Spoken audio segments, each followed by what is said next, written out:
আমার স্বামীর ভালোবাসার পরীক্ষা। স্বামী, চিন্তা না করে তাড়াতাড়ি উত্তর দাও। ফুচকা নাকি চটপটি? চটপটি। লাল নাকি সবুজ? লাল।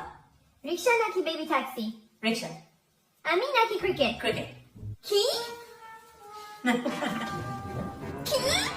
না, আমি সত্যি এটা আমি মিন করি নাই। এটা তো আমি হঠাৎ করে বলে ফেলেছি। আমি তো সব সময় ক্রিকেট। না, তুমি কোথায় ক্রিকেট আর কোথায় তুমি তুমি তুমি তো জানো যে আমরা যখন আমি কখনো ক্রিকেট দেখি না যখন আমরা একসাথে আমি সবসময়- অনেক দুঃখ জানো, এটা অনেক খারাপ। না, না, না, এটা এটা ভুলে আমার মুখ দিয়ে বের হয়ে গেছে। তো অবশ্যই কোথায় তুমি আর কোথায় ক্রিকেট? তুমি তুমি আমার আমি? সবকিছু। হ্যাঁ হ্যাঁ, তুমি তাই? সব সময় তুমি সত্যি আমি? একদম সত্যি, সব সময় তুমি। আচ্ছা হ্যাঁ, এটা ক্রিকেট আমি আর দেখবোই না, বুঝলে? আচ্ছা স্বামী, আচ্ছা, নো ক্রিকেট ফর ইউ। না না না